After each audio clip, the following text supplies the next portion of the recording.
Hey! I don't care who you think you are! Step back from the vehicle, now! Officer, I'm a paramedic. I'm responding to an emergency. Someone could die. Not tonight. You answer to me. Hands where I can see them. I'm just trying to save a life. The first sound he registered wasn't the siren or the panicked shouts of the crowd. It was the click, a small, sharp, metallic sound that cut through the chaos of the Saturday morning market. It was the sound of a spring-loaded needle deploying, the hiss of epinephrine hydrochloride entering muscle tissue. It was the sound of a life being saved. Liam O'Connell's hand was steady as he withdrew the EpiPen from the man's thigh, his eyes locked on the patient's face. The man, a tourist in his late 50s named Marcus Thorne, was turning a horrifying shade of dusky blue. Anaphylaxis. "A bee sting," his terrified wife had stammered, pointing to a welt on his neck. His airway was closing. Every second was a universe. "He's not responding. Let's get the bag valve mask ready," Liam said to his partner, Maya, his voice a calm island in a sea of fear. "I need a line. Get the Solumedrol drawn up." Maya moved with the practiced efficiency of a fellow veteran. They had worked together for 6 years, a seamless unit forged in the crucible of countless emergencies. She had the IV kit ready, her fingers searching for a vein in the man's arm as Liam prepared to assist his breathing. The crowd of shoppers and vendors at the Denver Central Market formed a tight, anxious circle around them. This was the moment where training took over, where the world narrowed to the patient, the equipment, and the protocols that governed their every move. That's when the shadow fell over them. "Step away from him, now!" The voice was young, sharp, and laced with an authority that expected instant compliance. Liam didn't look up. He couldn't. His focus was on Marcus's chest, which was barely moving. "Sir, I'm a paramedic with Denver Health. This man is in anaphylactic shock. His airway is closing. Please step back and give us room to work." "I gave you an order. Stand up and step away from the subject," the voice repeated, closer now. The tone was harder, insistent. This time, Liam glanced up. He saw polished black boots, a pressed blue uniform, and a face that couldn't have been older than 30. The officer had a hand resting on the grip of his service weapon, his jaw set in a tight line. His name tag read, Cutler. His eyes weren't on the dying man on the pavement. They were fixed on Liam, filled with a look of challenge. "Officer, I can't do that," Liam said, his voice remaining firm but professional. "This is a critical medical event. You are interfering with patient care." "You are interfering with a police investigation. I need to secure the scene and identify everyone involved." "Investigation into what?" Maya asked, her own voice edged with disbelief as she finally found a vein and taped the IV line down. "A bee sting? The bee isn't here anymore. This man is dying." Officer Cutler ignored her completely. His focus was a laser beam on Liam. "I need to see your identification, now." "My identification is in the ambulance 30 feet away," Liam stated, his hands moving to position the BVM over Marcus's face. "My credentials are on display inside. You can verify them with dispatch. Right now, I have to breathe for this man or he will suffer irreversible brain damage." He began squeezing the bag, forcing oxygen into lungs that were fighting to shut down. 1 pump, 2 pumps, 3. "That's a refusal to comply with a lawful order," Cutler said, his voice dropping to a low, menacing growl. He took another step forward, his presence crowding the small space they had. "No, it's a refusal to abandon my patient," Liam countered, never breaking rhythm. "Under Colorado state law, I have a duty to treat. It's my legal and ethical obligation. Now please, step back. You are making a terrible mistake." The officer's face flushed a deep, angry red. He saw a challenge, not a professional performing his duty. He saw defiance, not dedication. To him, the world was simple. There were those who gave orders and those who obeyed them. Liam had just crossed that line. "I'm not asking again. Stand up and turn around." Liam looked from the officer's hardening expression to Marcus's face. The blue tinge was beginning to recede slightly, a small victory, but his pulse was still thready. They were still losing him. They needed to intubate and transport, immediately. Maya, get the tube ready, Liam commanded. We're out of time.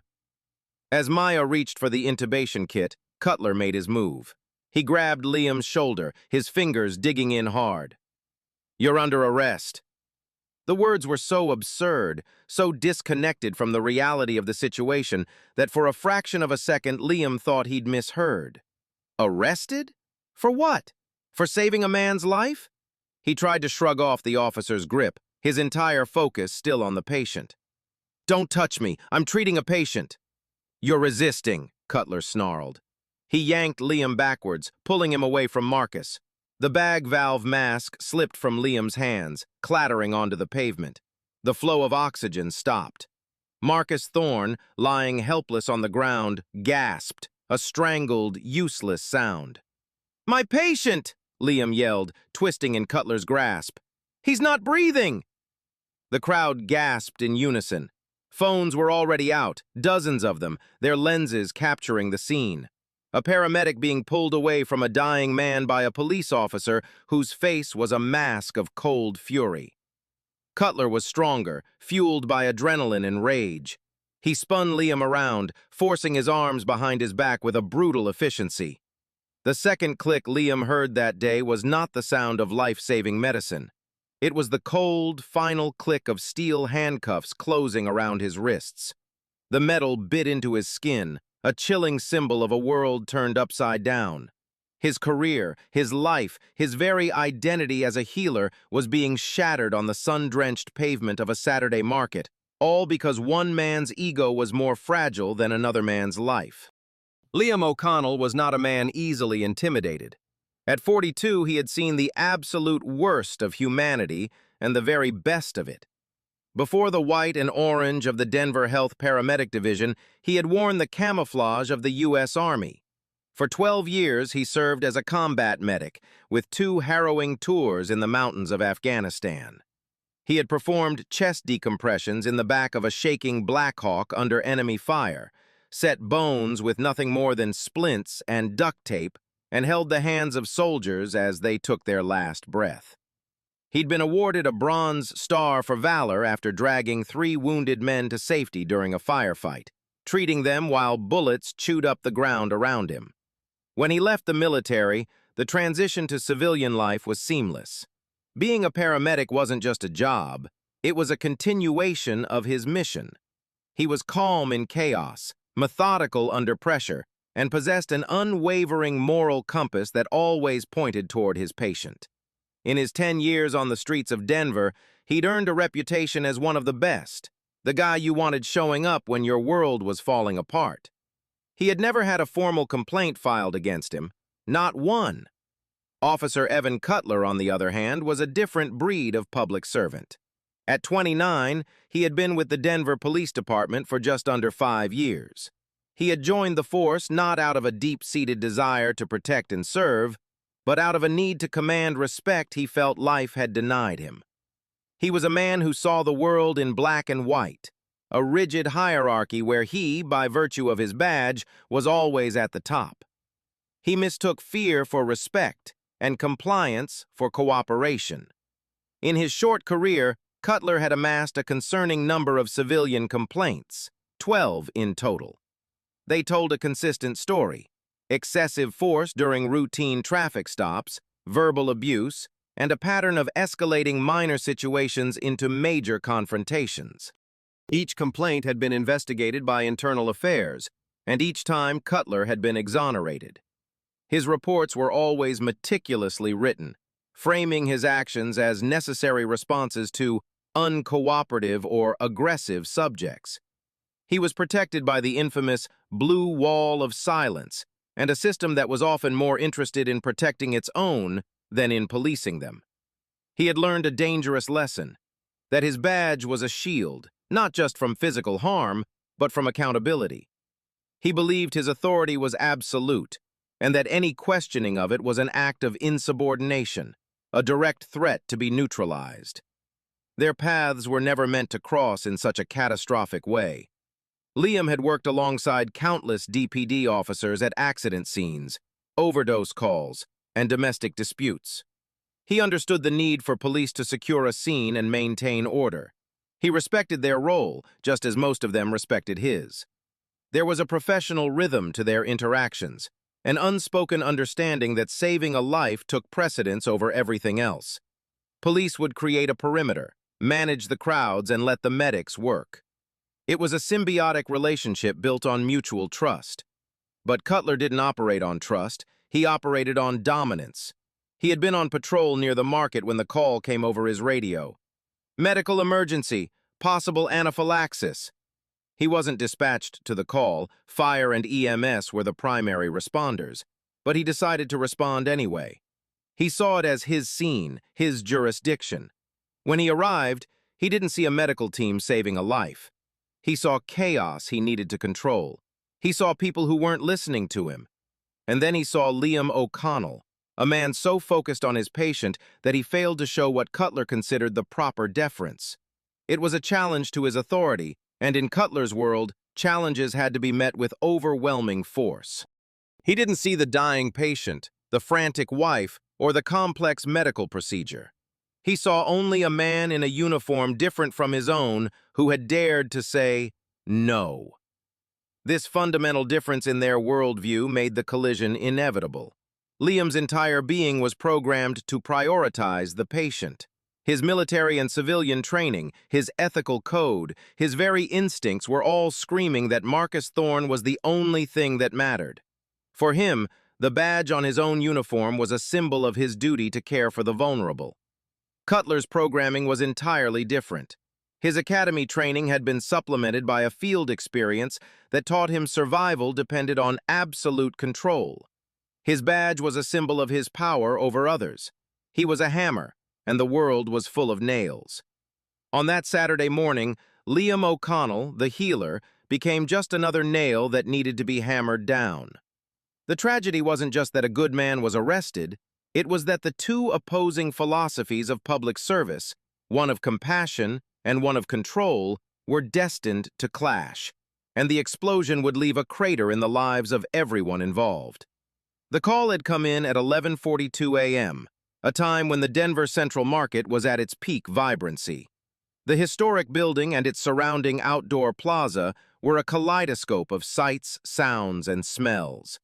Tourists and locals mingled, moving between stalls selling everything from artisanal cheeses and fresh produce to handcrafted jewelry. The air was filled with the murmur of conversation, the sizzle of food trucks, and the faint melody of a busker's guitar. It was a perfect, sun-drenched Saturday in late summer. It was the last place anyone expected a life to hang in the balance. Liam and Maya's ambulance, Unit 22, was only 6 blocks away when the dispatch came through. They navigated the downtown traffic with practiced ease, the siren clearing a path. Their initial information was sparse. Male, late 50s, difficulty breathing, possible allergic reaction. It was a common enough call, but one that could turn critical in an instant. They knew the golden rule: treat every potential anaphylaxis as a worst-case scenario until proven otherwise. They arrived on scene at 11:47, a 5-minute response time that was a testament to their skill. They found the chaos immediately. A small crowd had gathered near a picnic table on the plaza. In the center of it was Marcus Thorne, slumped over while his wife, a woman named Eleanor, frantically tried to help him sit up.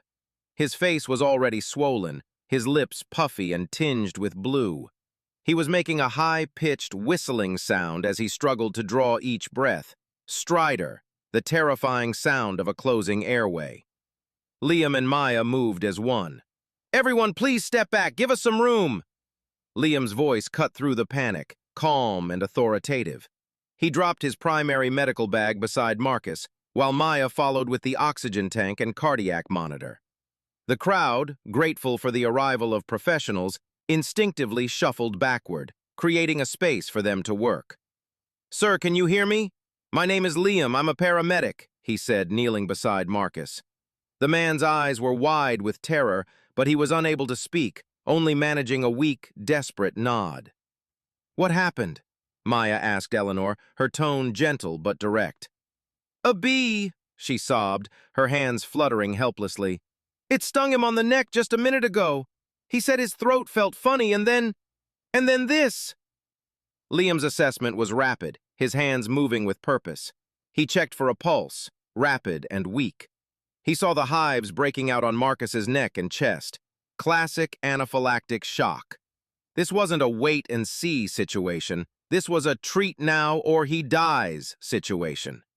"He's crashing," Liam announced to Maya, his voice tight. "Forget the oxygen for now, he's not moving enough air. I'm giving him the EpiPen. Get an IV started. We need to push fluids and steroids now." He pulled the auto-injector from his bag. This was the first, most critical intervention. Epinephrine would constrict the blood vessels and open the airways, buying them precious minutes. He recited the procedure out loud, a habit from training that kept him focused under pressure. Confirming medication, epinephrine, 0.3 milligrams. Confirming injection site, lateral thigh. He pressed the device firmly against Marcus's leg. The click of the needle was a punctuation mark in the unfolding drama. This was the delicate, terrifying ballet of emergency medicine, a series of precise, calculated actions performed against a ticking clock with a human life as the stake. The crowd watched in hushed silence, their Saturday morning diversions forgotten, replaced by the raw, primal spectacle of life and death. The initial dose of epinephrine should have produced a more immediate effect, but Marcus's condition was severe. His breathing remained labored, the terrifying stridor persisting. "It's not enough. His airway is too compromised," Liam said, his mind already racing to the next step. "We need to intubate. If we wait until we get to the hospital, it will be too late. The swelling will close him off completely." Maya nodded, already pulling out the laryngoscope and endotracheal tubes. This was a high-risk procedure outside of a hospital setting, but Liam was one of the most experienced medics in the city. If anyone could do it, he could. He was preparing to position Marcus's head, to open his airway and guide the breathing tube into his trachea when Officer Cutler arrived. Cutler didn't see the careful medical choreography. He saw a disorderly scene. He saw a crowd that needed to be controlled. He saw two people in uniforms that weren't his, who were the center of attention. He strode into the middle of the circle they had created, his presence immediately disruptive. His first words were not, "How can I help?" or "What do you need?" They were a command. "Step away from him, now!" The fragile bubble of life-saving focus that Liam and Maya had built around their patient was instantly shattered by the intrusion of misplaced authority. The fight for Marcus Thorne's life had just gained a second, far more unpredictable front. With the epinephrine needle discarded and the breathing bag in his hand, Liam O'Connell was in his element. The world outside the immediate circle of his patient had ceased to exist. There was only the feel of the bag in his hands, the rhythm of each compression, and the faint but reassuring rise and fall of Marcus Thorne's chest. The oxygen he was forcing into the man's lungs was a lifeline, a fragile thread holding him to this world. The next step was intubation, a definitive airway. It was the correct protocol. It was the only choice. Officer Cutler's demand to see his identification was, in that moment, as absurd as being asked for a library card during a house fire. It simply didn't compute.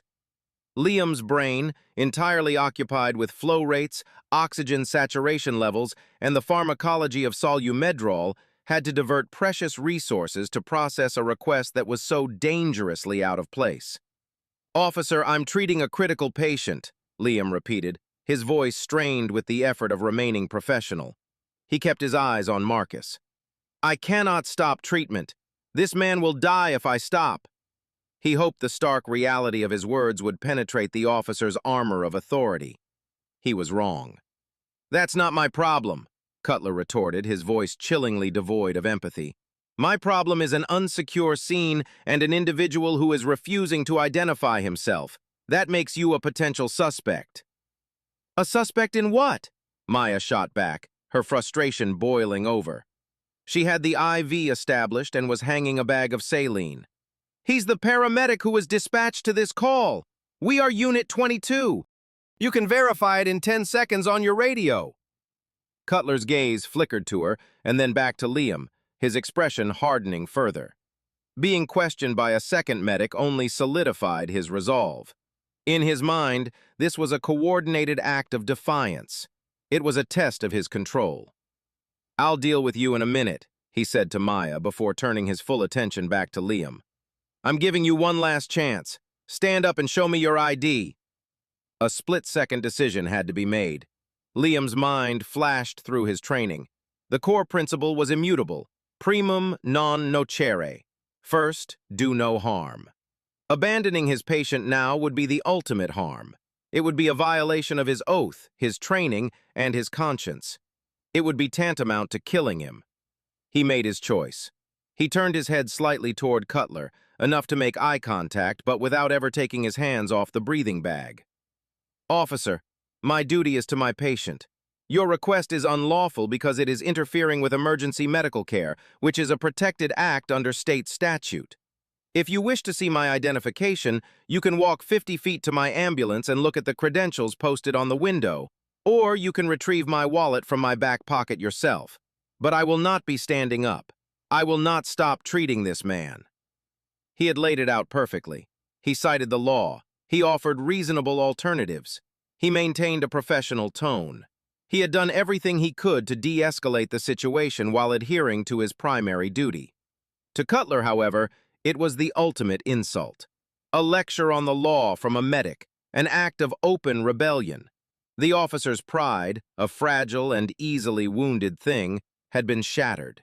He saw Liam's calm, principled stand not as a mark of professionalism, but as an unforgivable act of arrogance.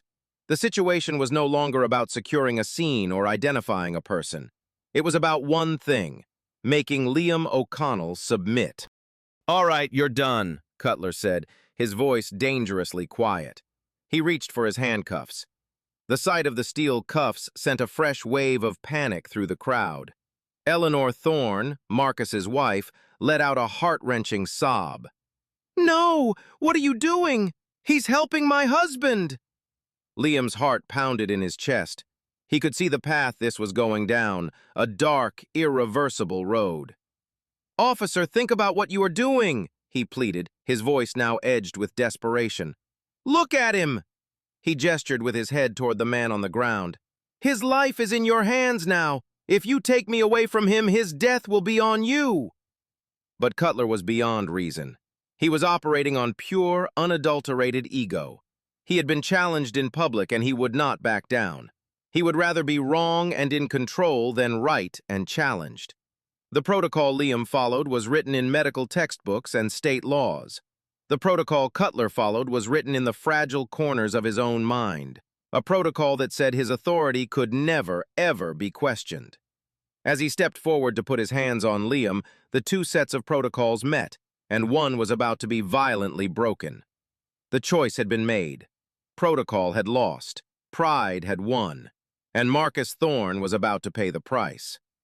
The moment Officer Cutler laid his hands on Liam, the world seemed to slow down and sharpen into a series of horrific, high-definition snapshots. First, the grip. Cutler's hand clamped down on Liam's shoulder, not just to restrain, but to punish. The fingers dug into Liam's trapezius muscle, a surge of pain designed to force compliance. Liam instinctively tensed, trying to maintain his position over the patient, but the officer's leverage was too great. Second, the pull. Cutler yanked him backward with a force that was entirely unnecessary. Liam, off balance and still trying to hold on to the breathing bag, was ripped away from his patient. The mask, their only connection to life-giving oxygen, was torn from Marcus Thorne's face. It fell to the pavement with a soft, hollow sound that was drowned out by the collective gasp of the onlookers. Third, the patient. As the flow of oxygen ceased, Marcus's body gave a violent, convulsive shudder. A guttural, agonized sound escaped his throat as his airway, no longer propped open by the forced air, slammed shut. His chest, which had been rising and falling in a steady rhythm, was now still. He was no longer breathing. "He's in respiratory arrest!" Maya screamed, her voice cracking with terror. She lunged forward to take over, but the scene was pure chaos. Fourth, the shame. Cutler spun Liam around, slamming him against the side of a nearby vendor's cart. Apples and oranges tumbled to the ground, rolling under the feet of the horrified crowd. Liam's arms were wrenched behind his back with a practiced, brutal motion. The cold metal of the handcuffs bit into his wrists.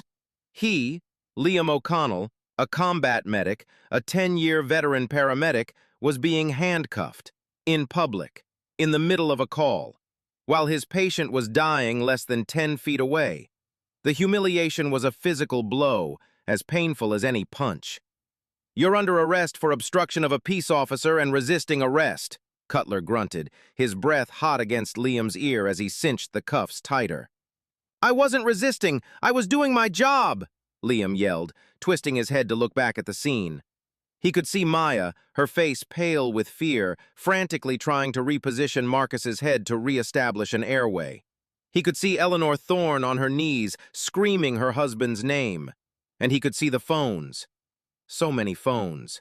An arc of silent digital witnesses all pointed at him. Their lenses were capturing his lowest moment, preserving his degradation for an eternity of clicks and shares. The crowd, which had been watching in stunned silence, finally found its voice. A wave of outrage erupted. "What the hell are you doing, you idiot? He was saving him," a man yelled. "Leave him alone! Help the man on the ground!" a woman shouted. Cutler ignored them all. He had his suspect in custody. He had won the confrontation. He began marching Liam toward his patrol car, which was parked haphazardly at the edge of the plaza.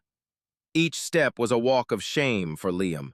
He passed the faces in the crowd, disbelieving, angry, pitying. He felt like a criminal. "Maya, get the tube in him! Don't wait!" Liam shouted over his shoulder, a last, desperate attempt to direct the care he was no longer allowed to provide. Cutler shoved him forward. "Be quiet!" As they reached the patrol car, Cutler pushed Liam's head down and forced him into the back seat. The plastic was hard and unforgiving. The world was now a distorted view through a wire mesh cage. He watched as Cutler stood outside, speaking calmly into his radio, reporting the arrest as if it were a routine traffic stop. Back at the scene, Maya was fighting a losing battle. Her hands were shaking too much to perform the delicate task of intubation alone. The stress, the shock, the fury, it was all too much. She reverted to the bag valve mask, trying to force air past the swelling, but it was like trying to inflate a balloon with a hole in it. Marcus's heart, starved of oxygen, began to fail. The click of the handcuffs had been a definitive sound. It marked the end of Liam's ability to help. It was the moment a hero, decorated and dedicated, was forcibly transformed into a helpless bystander. As the patrol car door slammed shut, sealing him in his plastic and steel prison, Liam O'Connell wasn't thinking about the law or his rights. He was thinking about the Hippocratic oath he had taken and the man he had been forced to abandon. The silence in the back of the car was deafening, broken only by the sound of his own ragged breathing and the distant, fading screams of a wife watching her husband die. The drive to the District 2 police station was only 7 minutes long, but for Liam, it felt like a lifetime. Trapped in the back of the patrol car, his cuffed hands behind his back causing his shoulders to scream in protest, he could only watch as the familiar streets of his city became a foreign landscape. He was no longer a part of it. He was a prisoner being transported through it. Officer Cutler didn't say a word. He just drove, his knuckles white on the steering wheel, the radio occasionally crackling with the impersonal language of police dispatch. Liam's mind raced, trying to process the sheer insanity of what had just happened. He replayed the events, searching for a moment where he could have done something different. Should he have just shown the ID? The thought was a bitter pill. To have complied would have meant stopping treatment, delaying care, and violating the most fundamental rule of his profession. He had made the right choice for his patient, but the system was now punishing him for it. When they arrived at the station, Cutler led him inside with a firm grip on his upper arm. The station was a hive of activity. Officers moved with purpose, phones rang, keyboards clicked. As Liam was paraded through the main bullpen, several officers looked up. He saw recognition in some of their eyes. He had been to this station dozens of times, dropping off patients from accident scenes or coordinating on overdose calls. He wasn't a stranger. But today, he was on the other side of the desk. The looks he received were a mixture of confusion, curiosity, and, from a few, a cold indifference. A burly, gray-haired sergeant at the front desk, a man named Miller, whom Liam had spoken with on many occasions, looked up from his paperwork. His eyebrows shot up in surprise. "Cutler? What in God's name is this?" Miller asked, his voice a low rumble. "Arrested him at the market. Obstruction and resisting," Cutler announced, his voice filled with a self-righteous confidence. He shoved Liam forward toward the booking area. Miller's eyes narrowed, looking from Cutler's triumphant face to Liam's disbelieving one. "You arrested a Denver health medic? On a call?" The sergeant's tone made it clear he thought Cutler had lost his mind. "He was interfering with my scene, refused to identify himself, became combative." "I was not combative," Liam interjected, his voice raw. "I was treating a man in respiratory arrest." "Quiet," Cutler snapped, pushing him again. The booking process was a systematic stripping away of his identity. He was photographed, his fingerprints were taken electronically, the ink cold on his skin. An officer with a bored expression went through his pockets, removing his belongings and cataloging them in a large plastic bag. Out came his wallet, his keys, his phone. And then, the officer pulled out his Denver Health ID and his state paramedic certification card. He placed them on the counter. The laminated cards, symbols of his profession and his years of dedication, seemed to mock him from under the harsh fluorescent lights. The very proof of his authority to treat, the identification Cutler had demanded, was now being logged as a prisoner's personal effects. The booking officer, a younger man, read the ID cards. He looked at Liam, then at Cutler, who was leaning against a wall, observing the process with his arms crossed. A flicker of something, doubt perhaps, crossed the younger officer's face. "Any injuries?" the officer asked Liam, his voice a monotone.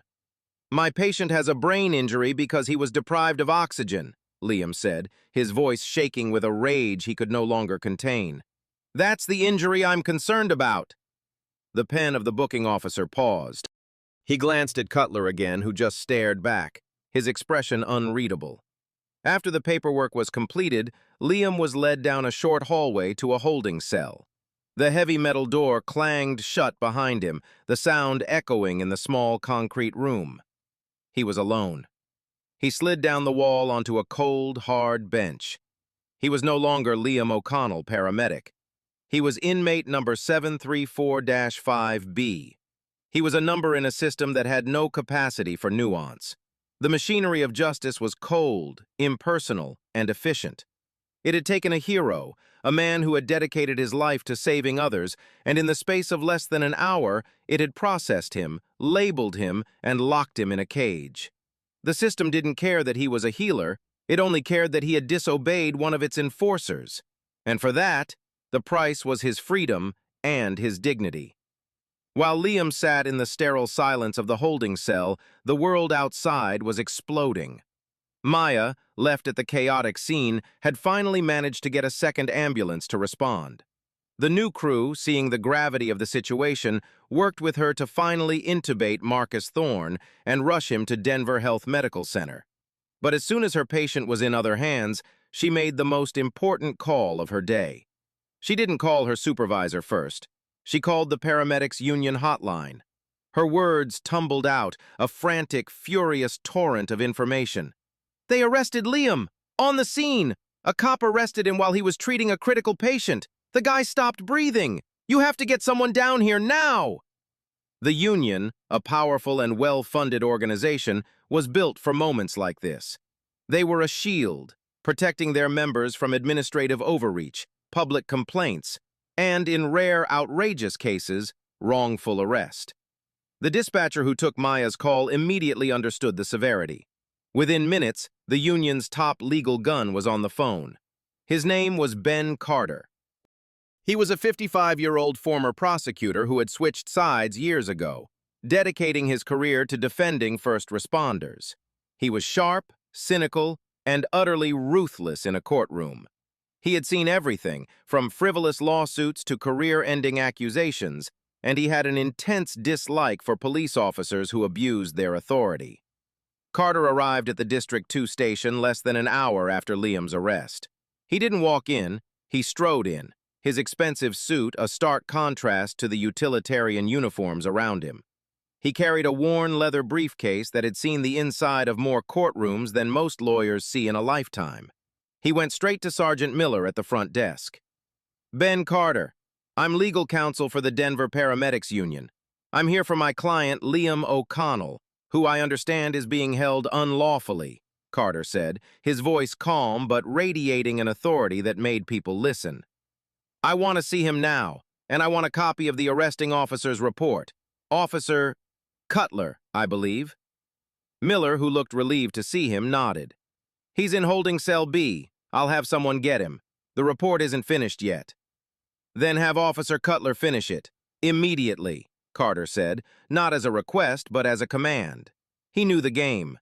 The longer it took to write the report, the more time the officer had to embellish it, to carefully craft a narrative that justified his actions. When Liam was brought into a small, sterile interview room, the sight of Ben Carter was like a lifeline. "Ben, thank God," Liam breathed, slumping into a chair. "Liam, are you okay? Did they hurt you?" Carter asked, his eyes scanning him for any sign of injury. "I'm fine, my patient. Ben, he was dying. I had to choose." "You always choose the patient, Liam, you know that.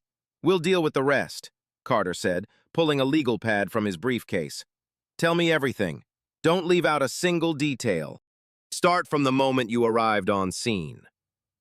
Liam recounted the entire event, his voice steady as he detailed the medical procedures, the conversation with Cutler, the arrest, and the moment he was pulled away from Marcus.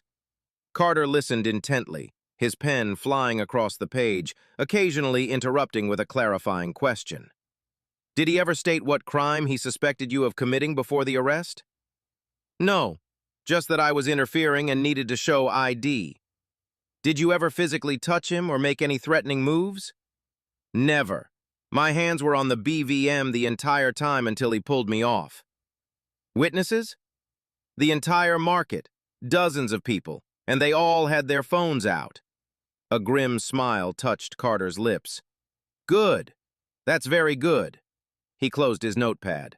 "Okay, here's what's going to happen. This arrest is garbage. It's a violation of your civil rights and a clear case of official misconduct. They have no grounds to hold you. I'm going to get you released within the hour.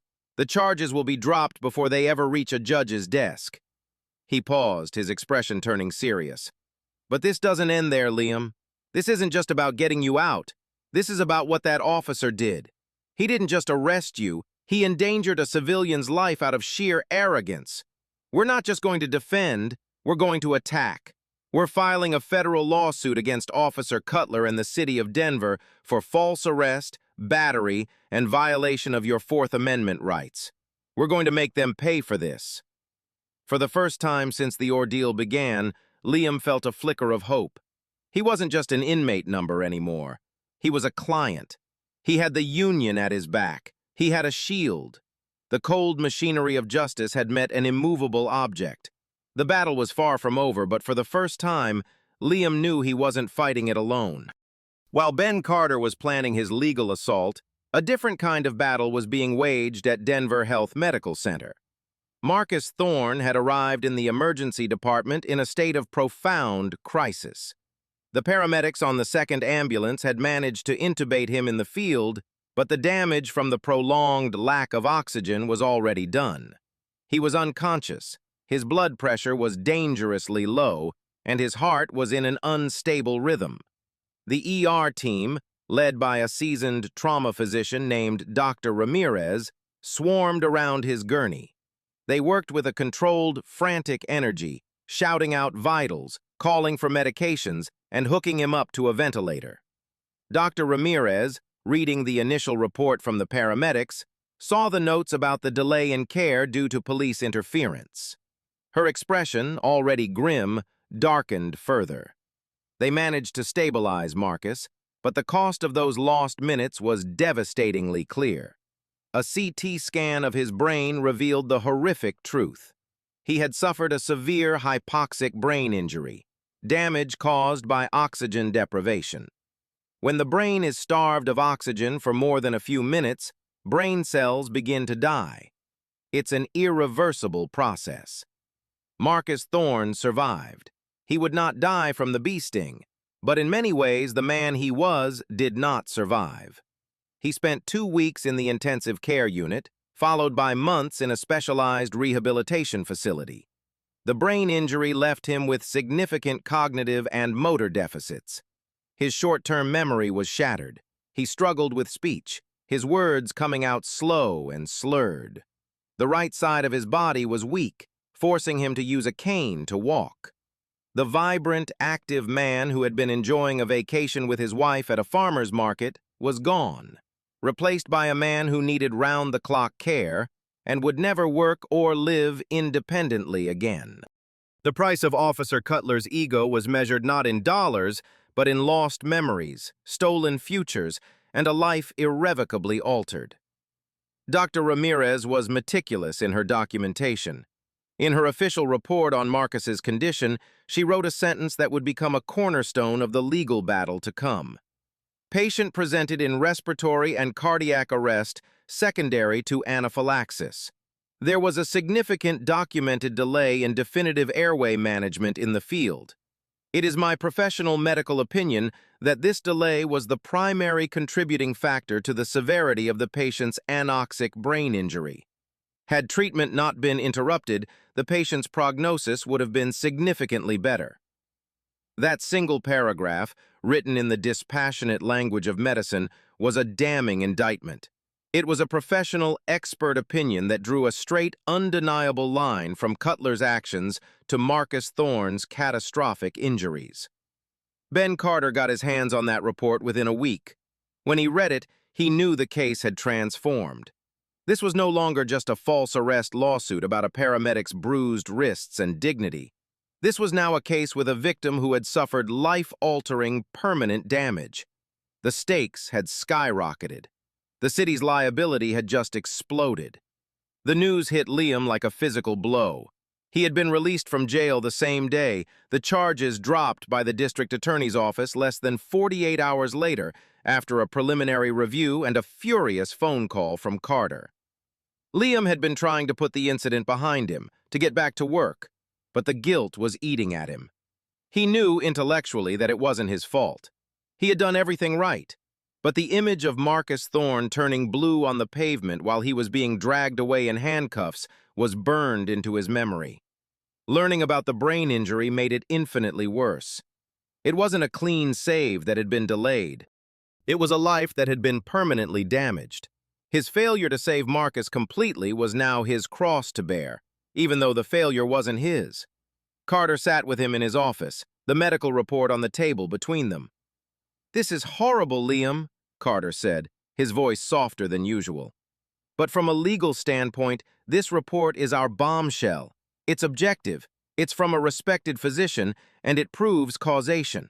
We can now quantify the damage that officer did. This isn't just about your civil rights anymore. This is about getting justice for what they did to that innocent man."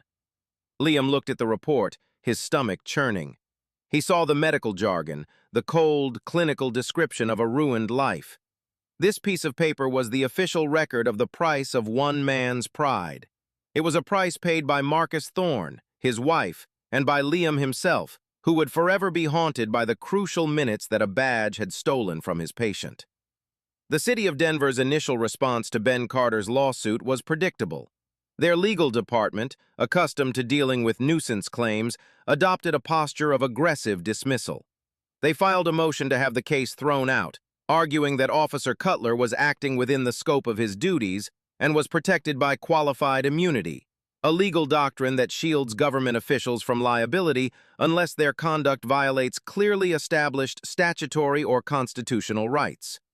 Their official statement claimed that Liam O'Connell had been obstructive and uncooperative, and that Cutler's actions were necessary to maintain order and secure a potentially chaotic scene. It was a standard playbook, designed to intimidate and exhaust the plaintiff into accepting a minimal settlement or dropping the case altogether. They were counting on Liam to be a typical citizen, cowed by the city's legal might. They had no idea they were dealing with Ben Carter. Carter's office transformed into a war room. The discovery process, the period where both sides exchange information and evidence, was his battlefield. He didn't just request documents, he carpet-bombed the city with subpoenas. He demanded every piece of paper, every digital file related to the incident and to Officer Cutler. The first volley was a request for all witness statements and any video footage taken at the scene. The city provided the statements from a few people Cutler had managed to interview, all of whom gave accounts that contradicted his official report. But the real treasure was the mountain of cell phone videos Carter's investigators collected by canvassing the market vendors and posting flyers. They amassed footage from 17 different angles. Each video told the same story: a calm paramedic focused on his patient, and an aggressive officer escalating the situation for no apparent reason. Next, Carter subpoenaed Cutler's entire personnel file. The city's lawyers fought back, claiming it was confidential, but Carter won the motion. The file was a goldmine. It contained the 12 prior civilian complaints, detailing Cutler's history of aggression and poor judgment. While none had resulted in discipline, they established a clear and damning pattern of behavior that Carter could present to a jury. He also found records of Cutler's psychological evaluations, one of which noted a tendency toward rigid thinking and difficulty adapting to rapidly changing situations. Carter then went after the digital evidence. He subpoenaed the dispatch recordings from the 911 call center. The tapes proved that Unit 22 was the officially dispatched medical unit, and that Liam and Maya had arrived on scene exactly when they said they had. It completely debunked any notion that they were unauthorized to be there. He also got the GPS data from both the ambulance and Cutler's patrol car, creating a precise second-by-second timeline of the entire event. The city's lawyers tried to bury him in paperwork, sending over thousands of pages of irrelevant training manuals and departmental policies. But Carter and his team were meticulous. They sifted through everything, and in the process, they found the Denver Police Department's own written protocol for interacting with other first responders at a medical emergency. The policy explicitly stated, "At a medical emergency scene, medical personnel have primary authority over patient care. DPD officers are to provide scene security and support and shall not interfere with the provision of medical treatment unless there is a clear and present danger to an officer or the public." Cutler hadn't just violated state law and Liam's civil rights. He had violated his own department's written policy. The city's initial strategy of stonewalling and intimidation began to crumble. With every new piece of evidence Carter unearthed, their case grew weaker. They had assumed this was a simple he said, she said situation, where the word of a police officer would outweigh the word of a paramedic. They had failed to account for the digital age, where every action is recorded, and for a lawyer who knew exactly where to dig for the truth. The war room was filled with timelines, witness lists, and enlarged photos. It was a monument to the systematic deconstruction of a lie. The city had tried to portray Liam as an obstructionist and Cutler as a peacekeeper. But the evidence, cold, hard, and undeniable, painted a very different picture. It showed a hero in the act of saving a life, and a bully with a badge who couldn't stand to see his authority ignored. The city's legal department had come to a gunfight with a knife, and Ben Carter was just getting started.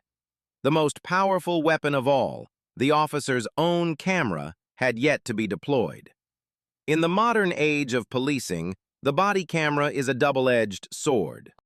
It is intended to be a tool for transparency and accountability, an objective witness that protects both the public and the police.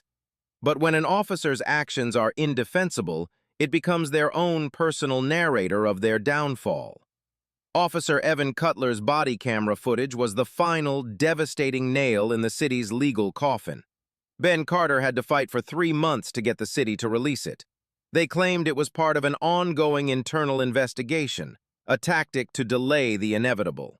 But a federal judge, growing impatient with their stonewalling, ordered them to turn it over immediately. When Carter and Liam finally sat down in a darkened conference room to watch it, they were prepared for the worst.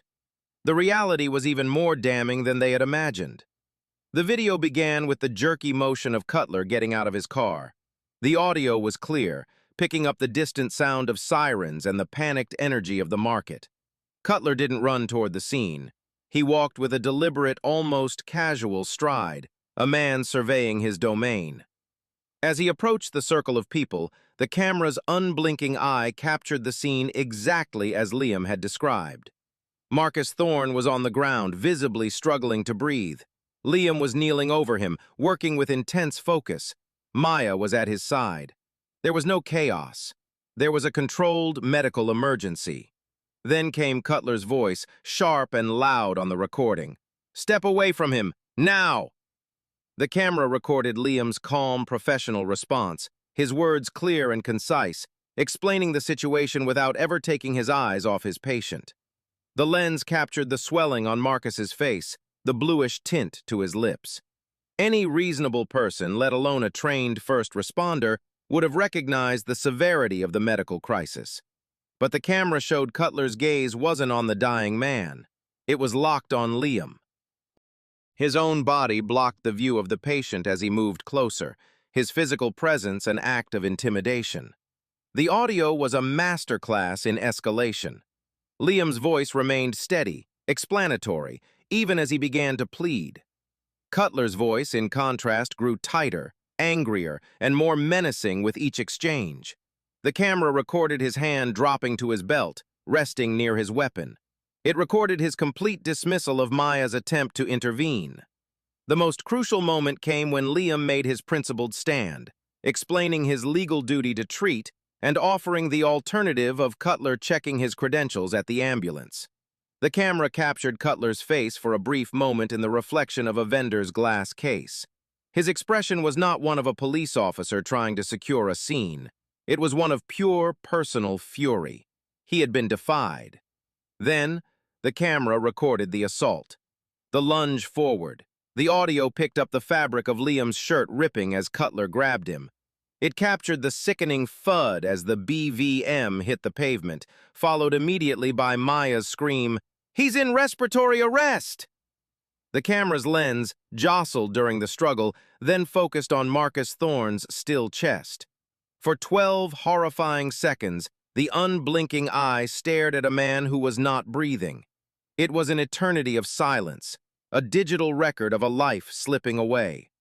The rest of the video was a chaotic whirl of the arrest, the sound of the handcuffs clicking, the angry shouts from the crowd, Cutler's grunted justifications as he marched Liam away. He never once looked back at the patient he had left to die. His only concern was subduing the man who had dared to challenge him. When the video ended, the conference room was silent. Liam sat staring at the blank screen, his face ashen. He had lived it, but seeing it from that objective third-person perspective was sickening. It stripped away all ambiguity. Ben Carter slowly removed his glasses and rubbed his eyes. "Well," he said, his voice quiet but filled with a cold certainty, "that's it. We've won." He knew that no jury in the world could watch that footage and not see what he saw. It was a complete narrative, from start to finish, of an abuse of power. It wasn't just evidence, it was a confession. The city's lawyers could argue and file motions, and Cutler could write any report he wanted. But they couldn't argue with the unblinking eye of the camera. It had seen everything, and it had recorded the truth. The deposition took place in a sterile, soulless conference room in a downtown office building. There was no judge, no jury, just a long mahogany table, a court reporter with her stenography machine, and lawyers from both sides. It was here, under the harsh glare of fluorescent lights, that Officer Evan Cutler would be forced to answer for his actions under oath. He arrived flanked by 2 attorneys from the city's legal department and a representative from the police union. He wore a crisp suit, his hair neatly combed. He projected an air of confidence, but Ben Carter could see the faint tremor in his hand as he adjusted his tie. This was not a street corner where his authority was absolute. This was a legal arena, and Carter was the one in control. For 6 hours, Carter methodically and relentlessly picked apart Cutler's story. He began gently, establishing the basic facts of the day, lulling Cutler into a false sense of security. Then, he began to tighten the screws. Officer Cutler, you stated in your report that when you arrived, the scene was chaotic and out of control. Is that correct? Carter asked, his tone conversational. Yes, there was a large, agitated crowd, Cutler replied, leaning into the microphone. Agitated or concerned? I would characterize it as agitated. Carter nodded, then gestured for his paralegal to play the first few seconds of the body camera footage on a large monitor. The video showed a crowd of people standing in a quiet, concerned circle. Does that look chaotic and out of control to you, officer? Cutler shifted in his seat. The video doesn't capture the entire atmosphere. Carter moved on.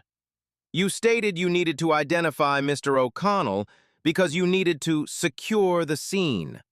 What specific threat did Mr. O'Connell pose? He was an unidentified individual. I didn't know who he was or what he was doing.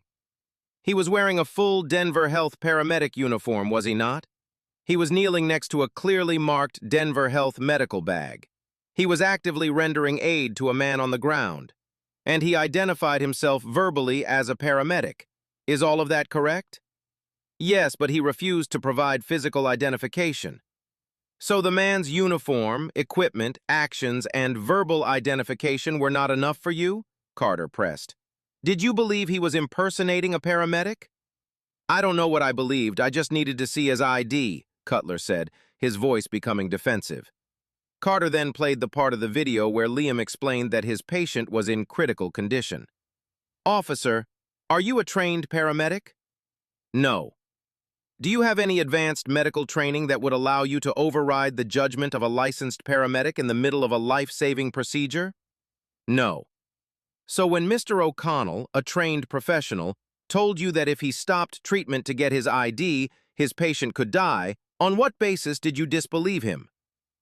Cutler was silent for a long moment. He was being uncooperative.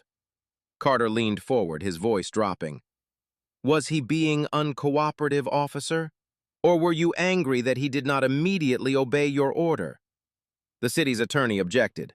Objection, asked and answered. Sustained, Carter said with a thin smile, knowing the point had been made.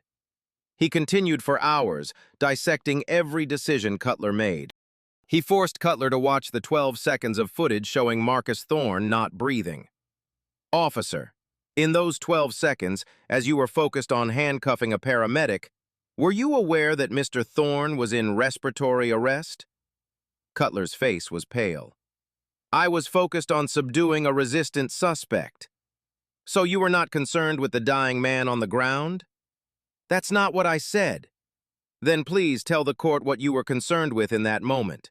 Was it the life of the civilian you are sworn to protect, or was it the ego of the officer who had just been told no? Objection! The city attorney shouted, rising from his chair. Counsel is badgering the witness. The damage was done. The deposition transcript, a verbatim record of the entire proceeding, would read like a confession. It would show an officer who had no medical justification for his actions, who consistently prioritized his own authority over the life of a citizen, and who was incapable of admitting he had made a catastrophic mistake. Under the relentless pressure of Carter's questioning, Cutler's carefully constructed facade of a confident professional officer had crumbled, revealing the insecure, prideful man underneath. He had walked into the deposition chamber a police officer. He would walk out a massive legal liability for the city he served. The day after Officer Cutler's disastrous deposition, Ben Carter's phone rang. It was the lead attorney for the city of Denver. The confident, dismissive tone from their earlier interactions was gone, replaced by a weary, conciliatory one. Ben, I think it's time we had a serious conversation about resolving this, the city attorney said. Carter knew this call was coming. The deposition had been a turning point. The city's lawyers had seen the evidence. They had heard their own officer's testimony, and they knew they were standing on the edge of a legal cliff. A jury trial would be a public relations nightmare, and the body camera footage would all but guarantee a massive verdict against them. "I'm always open to a serious conversation," Carter replied, his voice neutral. They proposed a settlement. The city offered Liam $75,000. It was a classic lowball offer, what lawyers called nuisance value. It was enough money to make a person think twice, but not enough to represent a real admission of guilt. The offer came with a standard condition, a non-disclosure agreement. Liam would have to agree to never speak publicly about the case again. They weren't just offering him money, they were trying to buy his silence. Carter presented the offer to Liam in his office. He laid out the pros and cons objectively. "$75,000 is a decent amount of money, Liam. It's guaranteed. If we go to trial, there's always a risk, no matter how small. A jury could do anything. This would put it all behind you. You could move on." Liam sat for a long time, staring out the window at the city skyline. He thought about the click of the handcuffs, the cold of the holding cell, and the look of terror in Eleanor Thorne's eyes. Most of all, he thought about Marcus Thorne, lying in a hospital bed, his life shattered.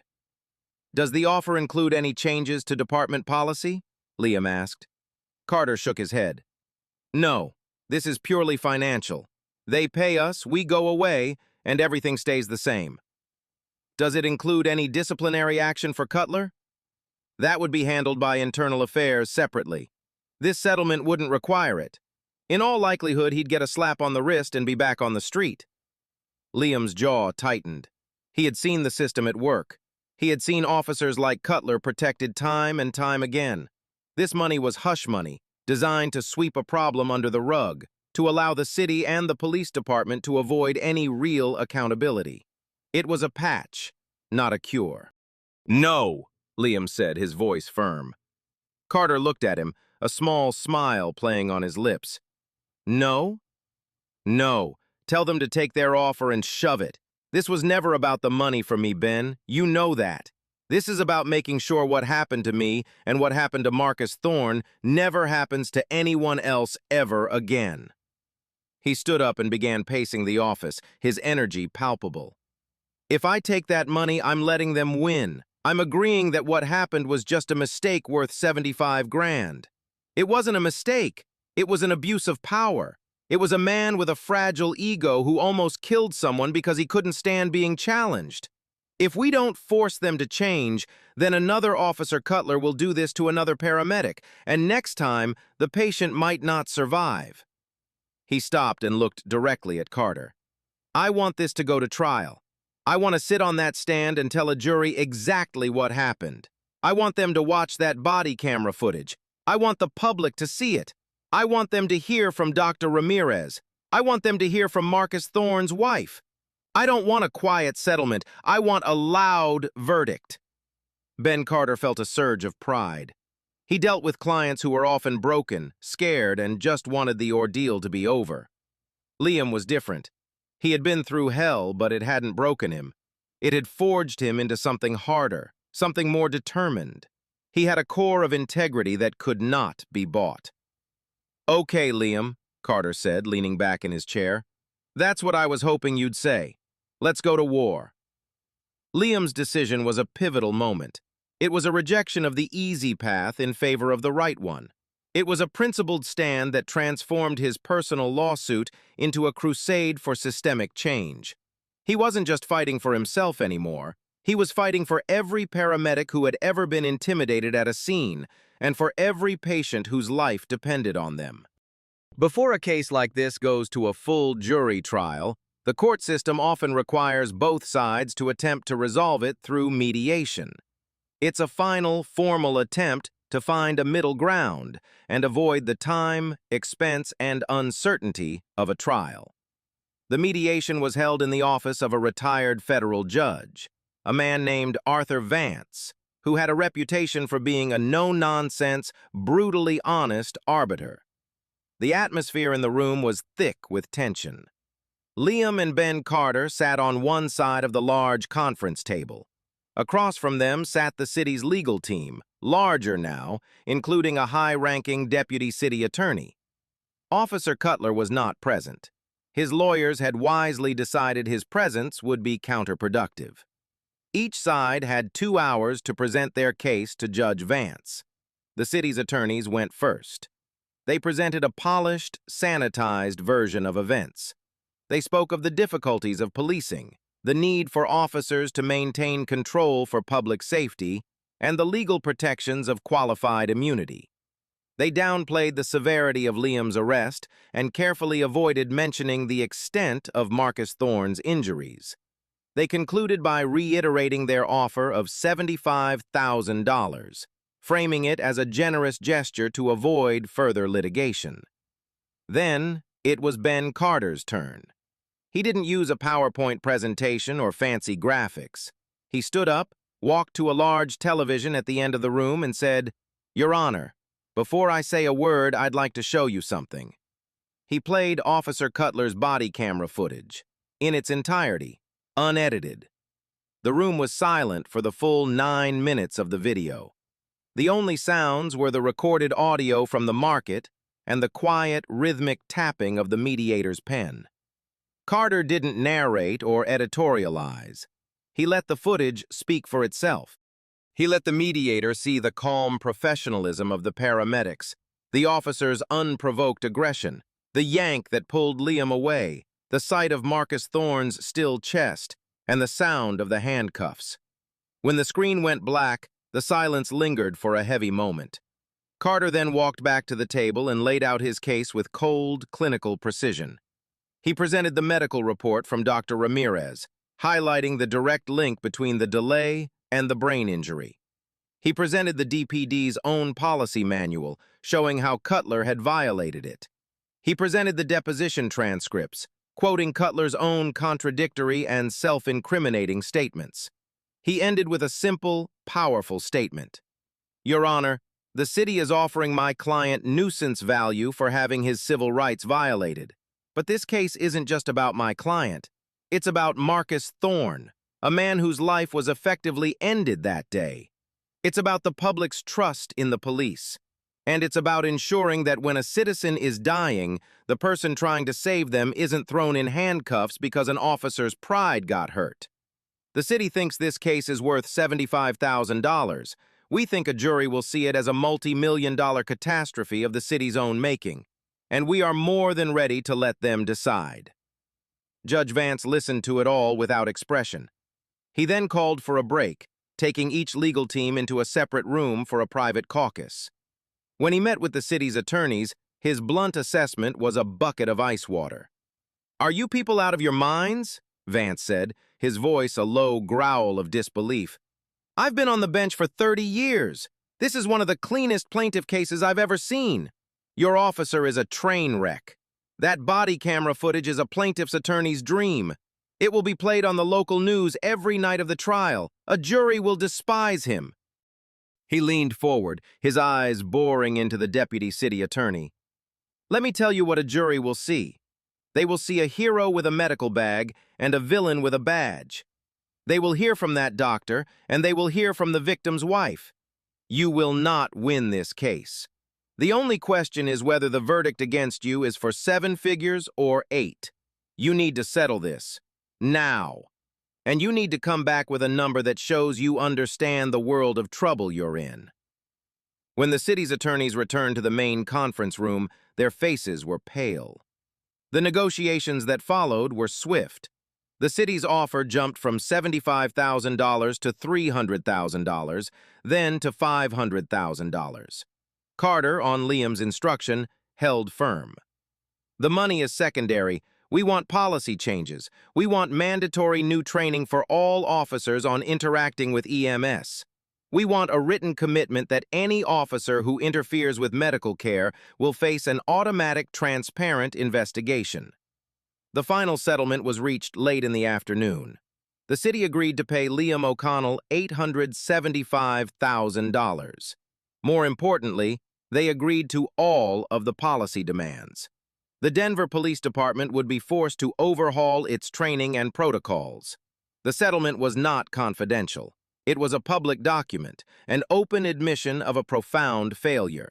It wasn't the loud jury verdict Liam had initially wanted, but in many ways it was better. It was a guaranteed victory that included not just compensation for him, but a concrete, enforceable promise of change that could protect countless others in the future. The mediator's unofficial verdict had forced the city to confront the truth, and the result was a landmark victory for every first responder in Denver. The settlement was a public relations disaster for the Denver Police Department. News outlets ran stories with headlines like, "City pays nearly $1 million for paramedic's false arrest," and "DPD officers' actions lead to massive lawsuit settlement." The body camera footage, now part of the public record, was played on a loop, inciting a wave of public outrage. The pressure on the department to take meaningful action was immense. For Officer Evan Cutler, the shield that had protected him for so long finally broke. The internal affairs investigation, which had been proceeding at a glacial pace, was suddenly fast-tracked. Faced with the mountain of evidence from the lawsuit, the videos, the deposition, the medical reports, and intense public scrutiny, the department could no longer protect him. There was no room for interpretation, no way to spin the narrative in his favor. 2 weeks after the settlement was finalized, Officer Evan Cutler was terminated from the Denver Police Department. The official letter of termination cited multiple policy violations, including neglect of duty, conduct unbecoming of an officer, and excessive force. The letter was leaked to the press, a final public condemnation of his actions. His career in law enforcement was over. The badge he had used as a weapon of pride had been taken from him. He became a cautionary tale, a symbol of the consequences of unchecked ego in a position of power. For Liam, the news of Cutler's termination brought a sense of closure, but not joy. He felt no satisfaction in seeing a man's career destroyed, even if that man had tried to destroy his. His focus had already shifted to the future. The settlement money was substantial, but for Liam it was never the goal. It was a tool. He sat down with Ben Carter and financial advisors, and together they mapped out a plan. A significant portion of the money was used to create the First Responders Shield Foundation, a nonprofit legal defense fund dedicated to providing pro bono legal services to paramedics, EMTs, and firefighters across the state who faced retaliation, discipline, or wrongful arrest for performing their duties. It was a way to give other first responders the same powerful backing that the union had given him. The foundation's first case was helping an EMT in a rural county who was being disciplined for refusing a sheriff's deputy's order to transport a belligerent but medically stable drunk driver to jail instead of the hospital, a violation of medical protocol. The foundation provided an attorney, the disciplinary action was dropped, and the county was forced to clarify its policy. Liam's battle had created a legacy of protection. He also worked directly with his own department, Denver Health, and with Ben Carter's legal team to develop new training modules for paramedics. The training used his case as a real-world example, teaching medics how to de-escalate conflicts with law enforcement, how to clearly and calmly articulate their legal duty to treat, and most importantly, how to document everything when their authority was challenged. They learned that their best defense was a commitment to protocol and meticulous record-keeping. The most profound impact, however, was on the Denver Police Department.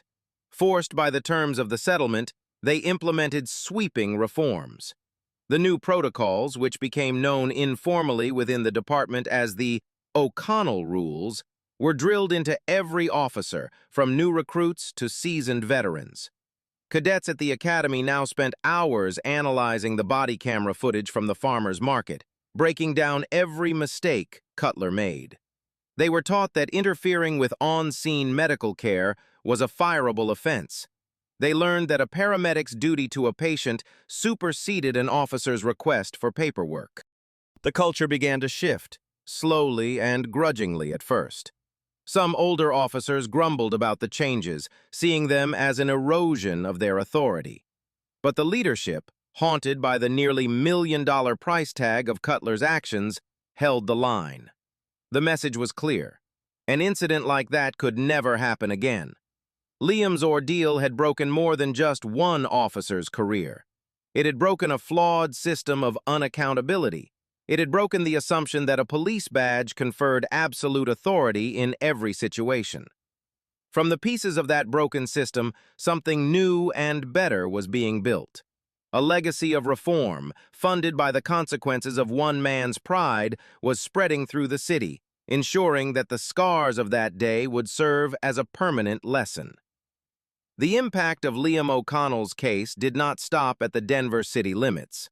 The story, amplified by news coverage and the viral spread of the body camera footage, became a national talking point within emergency services communities.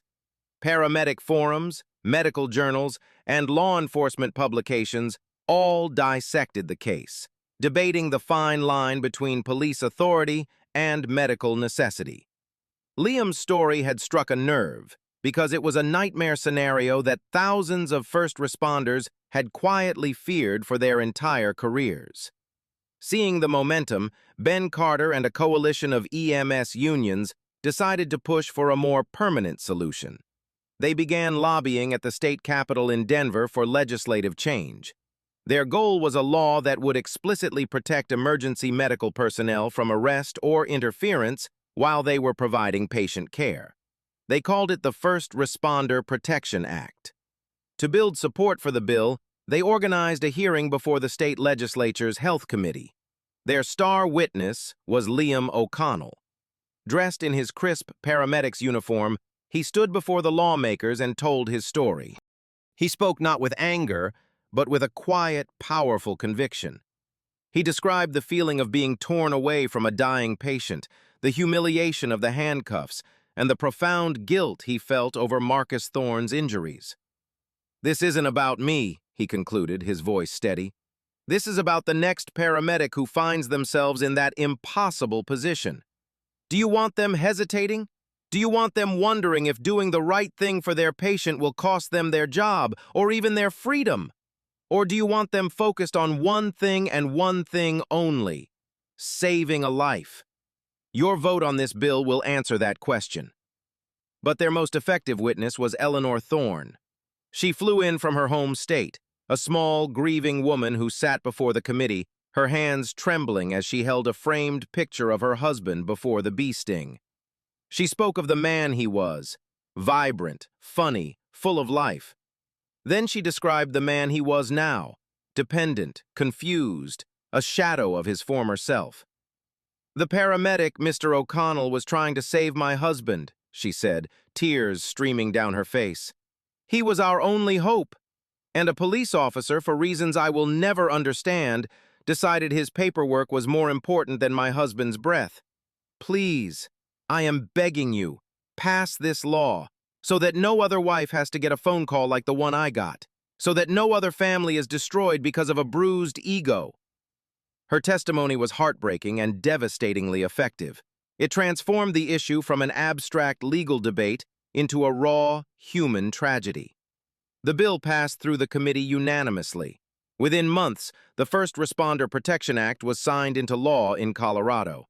It became a model for other states.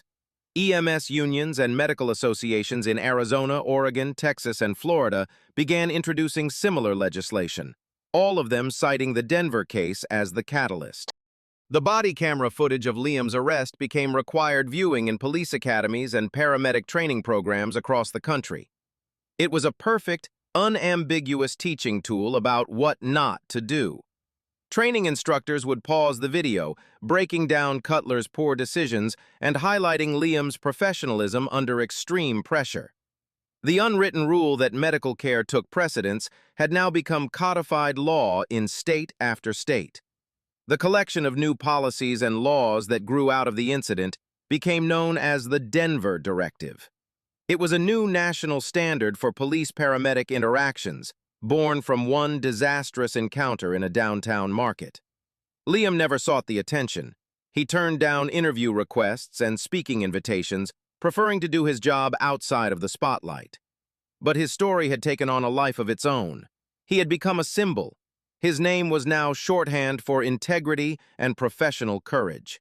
His principled stand, amplified by the legal system and the legislature, had created a protective ripple that was expanding across the nation, ensuring that the lessons learned from his ordeal would shield countless first responders for decades to come. 3 months after the settlement, Liam O'Connell returned to full duty on Ambulance 22 with his partner Maya. On the surface, everything was the same.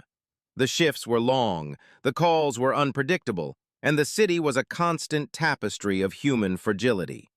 He still expertly navigated the streets, his hands steady as he started an IV or administered medication. He was still the man you wanted to see when your life was in danger. But underneath the calm, professional exterior, something had changed. The ordeal had left scars, not on his skin, but deep within his psyche. Every time he arrived at a scene where police were already present, he felt a jolt of anxiety, a tightening in his chest that hadn't been there before. His heart rate would spike when an officer approached his ambulance. He found himself second-guessing his interactions, carefully choosing his words, hyper-aware of his tone, constantly assessing whether a simple request could be misinterpreted as a challenge.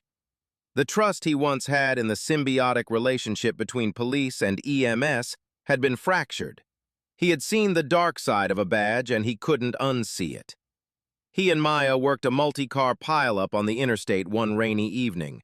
As Liam was stabilizing a patient with a severe leg fracture, a young DPD officer approached him. "Hey, paramedic, when you're done here, I need your statement for the report," the officer said, his tone polite and professional. For a moment, Liam froze. The words, though different, echoed the same demand for his time and attention that had started his nightmare. He took a deep breath, the training he himself helped develop kicking in. "Absolutely, officer," Liam replied, his voice calm and measured. "As soon as my patient is stabilized and loaded for transport, you'll have my full attention. My priority right now is him." The young officer simply nodded. "Of course, understood. Let me know if you need anything from us." The interaction was perfect. It was professional, respectful, and exactly how it was supposed to work. But as the officer walked away, Liam realized he was shaking. The scar tissue had been touched. He knew he would carry the weight of that Saturday market with him for the rest of his career.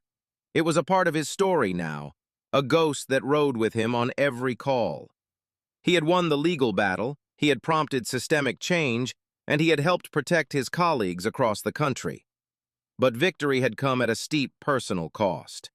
He had stared into an abyss of injustice, and a part of that abyss now stared back from within him.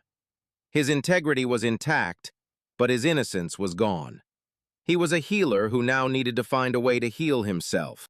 The story of Liam O'Connell and Evan Cutler is a tragic tapestry woven from threads of duty, ego, and systemic failure.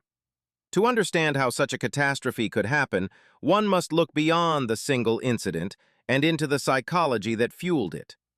Officer Cutler was not simply a bad apple.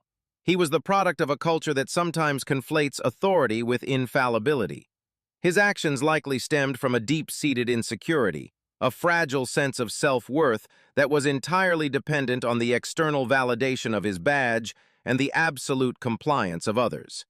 When Liam, a fellow professional operating within his own sphere of authority, failed to provide that immediate compliance, Cutler may have perceived it not as a jurisdictional issue, but as a profound personal slight, an invalidation of his very identity as an authority figure. In that moment, restoring his wounded pride became more important than the life of the man on the ground. What if Liam had simply complied? If he had stopped treating Marcus, walked to his ambulance, and presented his ID, the confrontation would have ended. He would not have been arrested. But in that scenario, Marcus Thorne would almost certainly have died. Liam was faced with an impossible choice: sacrifice his patient or sacrifice himself to the system. He chose the latter, a decision that was both heroic and personally devastating. To better protect himself, perhaps the only other option would have been to immediately and loudly declare the officer's interference to the crowd, turning the dozens of passive witnesses into active participants, their voices and cameras perhaps acting as a deterrent. But in the heat of a medical crisis, a paramedic's focus is and should be singular.